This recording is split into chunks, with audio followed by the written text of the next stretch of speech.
আসসালামু আলাইকুম দর্শক, স্বাগত জানাচ্ছি রয়্যাল বাংলা টিভির সংবাদে। এখন দেখবেন বিস্তারিত সংবাদ।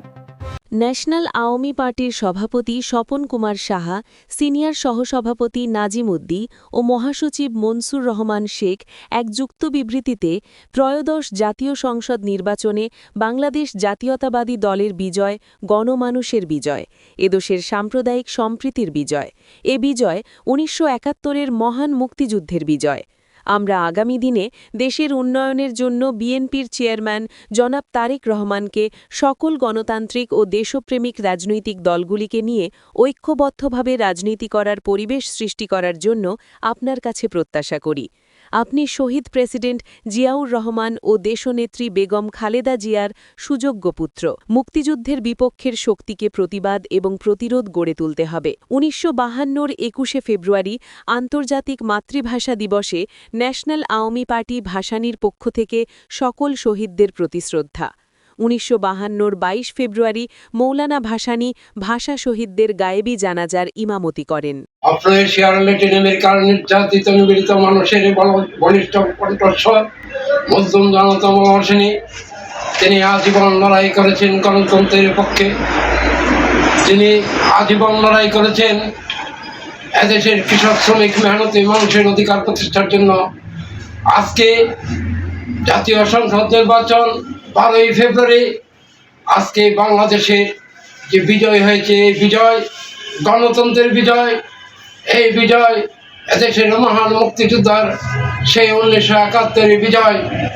আজকে বিএনপির চেয়ারম্যান যিনি জনাব তারেক রহমানকে আমরা অভিনন্দন জানাই। এই বিজয় গণতন্ত্রের লক্ষ্যে আমাদেরকে এগোতে হবে। আমি আপনার প্রতি মনে করি এদেশের মুক্তিযোদ্ধাকে আজকে মূল্যায়ন করতে হবে।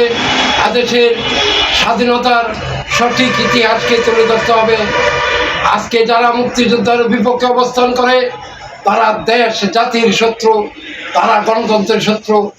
আজকে প্রিয় সাথী বন্ধুগণ, আমরা আরেকটি জিনিস লক্ষ্য করছি, ওই পার্লামেন্ট নির্বাচনের পর, সংসদ নির্বাচনের পর বিজয় নিয়ে সকলেই উল্লাস, কিন্তু আমাদের ১৯৫২-র ২১শে ফেব্রুয়ারি নিয়ে আজকে উদযাপন করা আমাদের উচিত।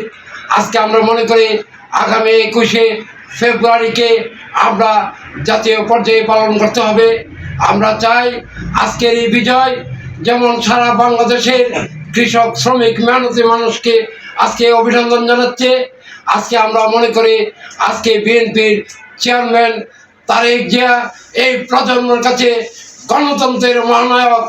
আজকে সেই জন্য আমাদের প্রত্যাশা আজকে এদেশের আইন শৃঙ্খলা, এদেশের অর্থনীতি মুক্তি, এদেশের কর্মসংস্থান, যে তিনটি দাবি আপনি বলেছেন তাকে প্রাধান্য দেবেন, এটাকে সত্যিকারেরভাবে ক্ষমতায় যাওয়ার পর, সরকার গঠন করার পর বাস্তবায়নের জন্য আমরা ন্যাশনাল আওয়ামী পার্টির পক্ষ থেকে আপনাকে আহ্বান জানাচ্ছি।